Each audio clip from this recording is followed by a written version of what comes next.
Assalamualaikum warahmatullahi wabarakatuh. Perkenalkan, nama saya Anita Nur Safitri dengan NIM 121190044.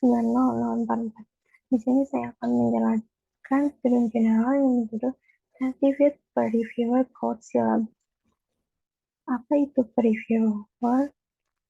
Mengapa peer review? Yang kedua ada model per review. Itu ada tunggal, ganda, 3 kali lipat, dan terbuka. Yang kedua ada tinjauan sejawat internal versus eksternal. Yang ketiga proses review tipikal. Yang pertama pengajuan review eksternal keputusan. Yang kedua peran penulis, editor, dan penulis dalam review.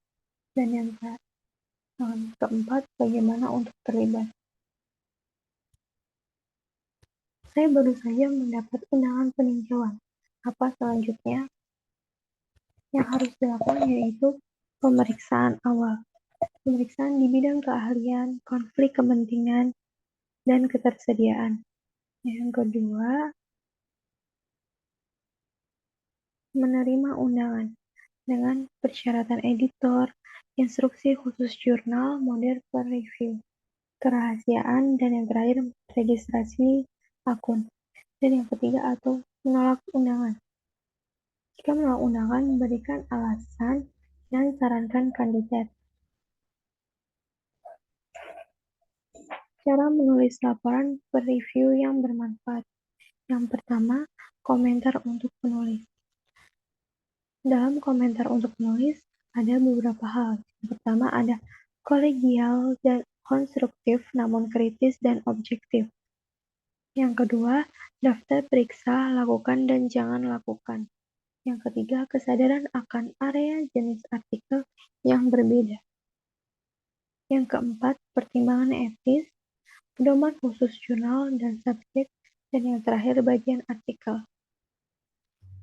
Yang kedua, ada komentar rahasia untuk editor. Di komentar rahasia untuk editor ada kesan umum, kebaruan, penting atau signifikansi, dan bahasa atau tata bahasa. Selanjutnya ada kekhawatiran. Yang ketiga, rekomendasi keputusan. Rekomendasi keputusan bisa menerima, menolak, minor, mayor, dan keputusan editor bersifat final.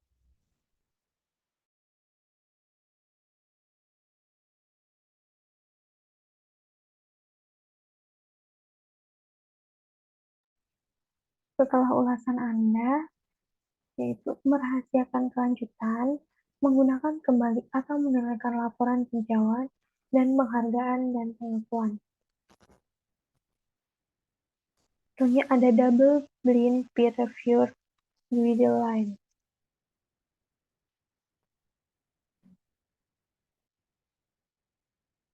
Untuk jurnal yang menggunakan double blind peer review, identitas reviewer dan penulis dirahasiakan satu sama lain selama peninjauan.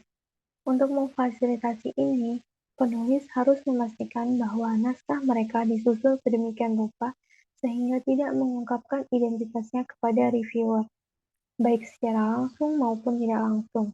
Pastikan item berikut ada dalam kiriman Anda dan disediakan sebagai file terpisah.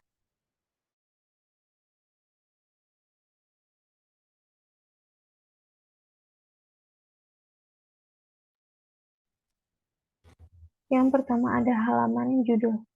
Halaman judul akan tetap terpisah dari manuskrip sepanjang proses review dan tidak akan dikirimkan ke reviewer. Itu harus mencakup judul naskah, semua nama dan afiliasi penulis, alamat lengkap penulis, korespondensi, termasuk email alamat, ucapan terima kasih, dan deklarasi penyataan minat.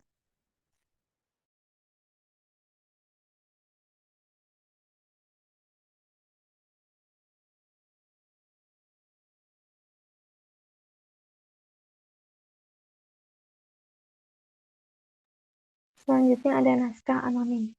Harap hapus informasi pengenal apapun seperti nama penulis atau afiliasi dari naskah Anda sebelum diserahkan, serta menghapus nama dan afiliasi di bawah judul dalam naskah Langkah-langkah lain perlu diambil untuk memastikan naskah disiapkan dengan benar.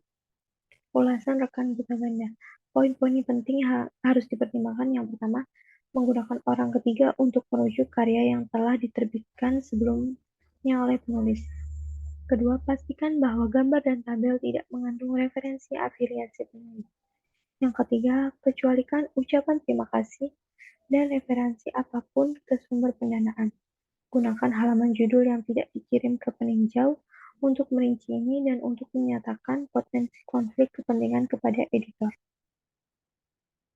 Pilih nama file dengan hati-hati dan pastikan properti file juga dianonimkan.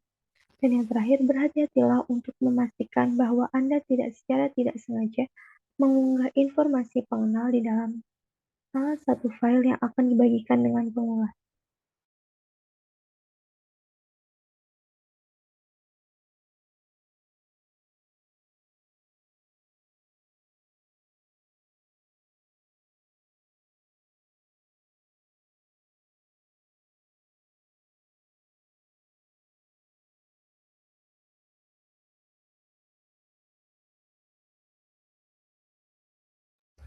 Selanjutnya ada fungsi penerbitan ilmiah. Yang pertama, registrasi. Tempel waktu untuk mencatat resmi siapa yang mengirimkan hasil ilmiah terlebih dahulu. Selanjutnya ada penyebaran.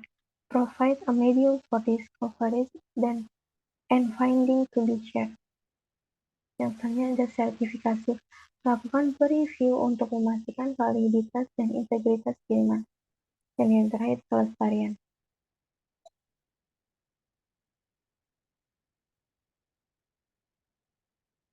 Proses editorial dan review. Yang pertama, review menempatkan peninjau bersama penulis di jantung penerbitan ilmiah. Yang kedua, peninjau membuat proses editorial bekerja dengan memeriksa dan mengomentari manuskrip. Yang ketiga, tanpa review, tidak ada kontrol dalam komunikasi ilmiah. Dan yang terakhir, peninjau adalah tulang punggung dari keseluruhan proses.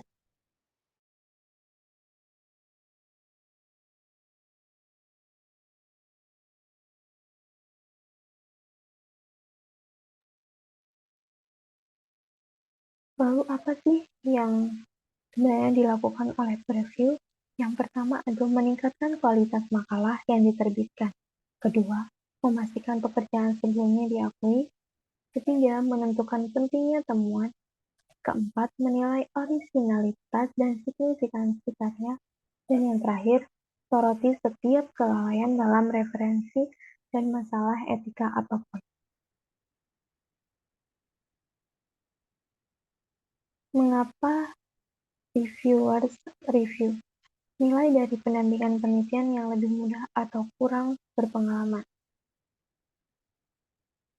Yang kedua, kenikmatan dalam review. Yang ketiga, minat umum di daerah tersebut.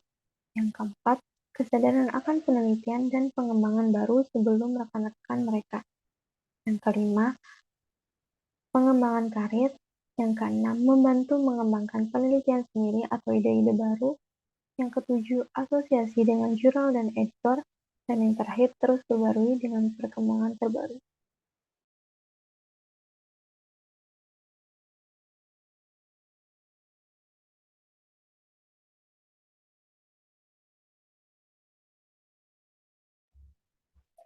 Yang dicari editor atau peninjau yang sempurna.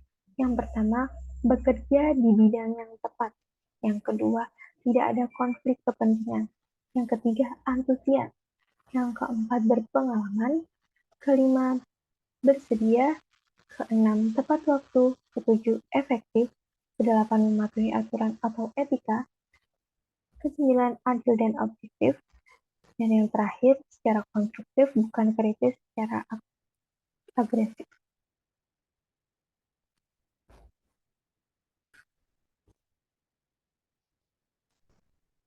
Internal Preview. Editor penanganan mengevaluasi pengiriman dan menentukan apakah mereka masuk dalam proses peninjauan eksternal atau ditolak. Review dilakukan oleh staf redaksi jurnal, satu atau lebih editor jurnal berfungsi sebagai wasit. Keputusan dibuat oleh editor setelah semua laporan wasit dibahas.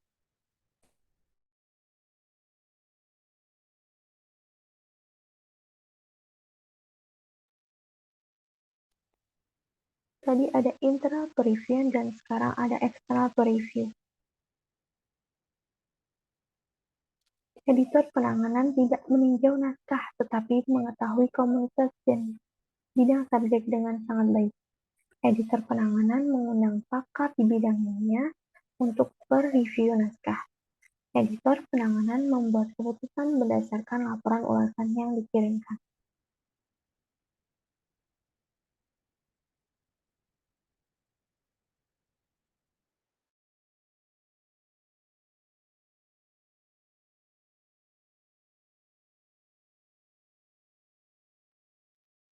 Penulis mengirimkan artikel ke jurnal.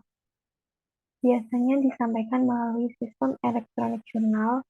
Idealnya penulis telah membaca dan mengikuti pedoman penulis, dan terakhir penulis mungkin telah mengirimkan surat pertanyaan sebelum penyerahan. Kesan umumnya, apakah naskah terstruktur dengan baik? Apakah panjangnya sesuai? Apakah angka-angka itu berguna dan mudah dibaca? Apakah makalahnya tidak ambigu dan mudah dipahami, meskipun bahasa Inggrisnya tidak sempurna?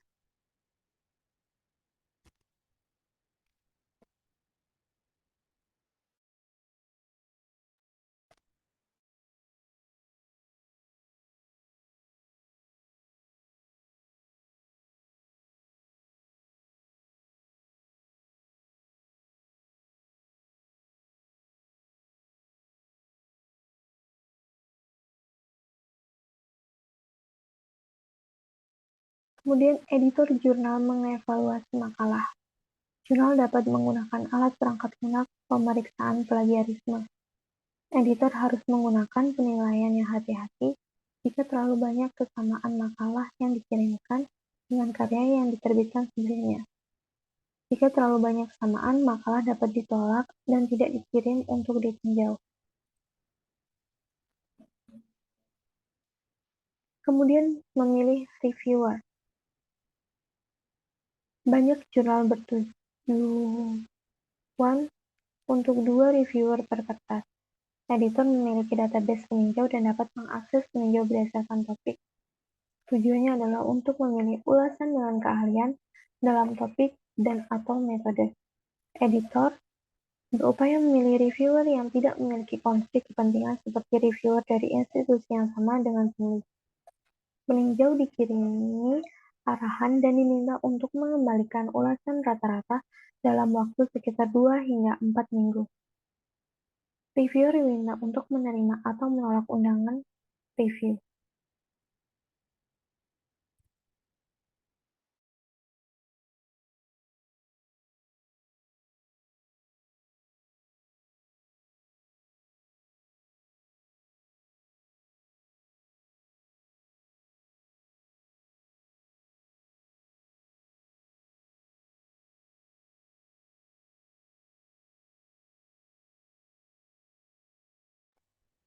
Selanjutnya, editor menerima ulasan.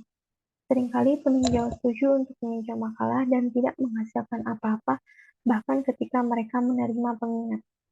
Jika masalah ini terjadi, editor harus mencari peninjau lain. Editor mungkin menerima ulasan yang tidak benar-benar membantu. Peninjau mungkin hanya fokus pada ejaan, tanda baca, dan tata bahasa yang tidak memberikan kritik nyata terhadap isi makalah. Jika masalah ini terjadi, editor harus mencari peninjau lain. Peninjau seringkali tidak mengembalikan ulasan dalam waktu yang diminta. Hasilnya, delay, dan penulis yang frustasi.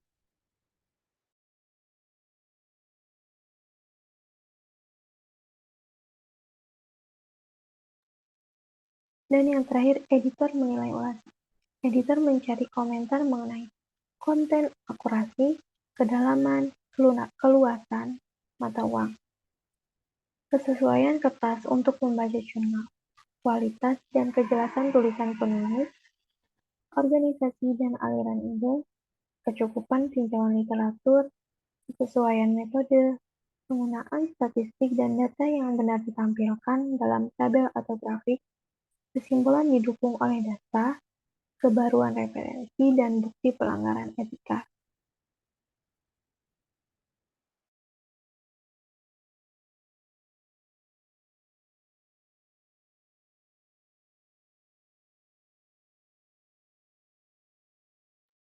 Demikianlah yang dapat saya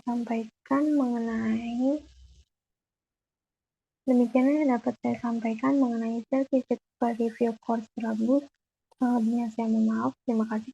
Wassalamualaikum warahmatullahi wabarakatuh.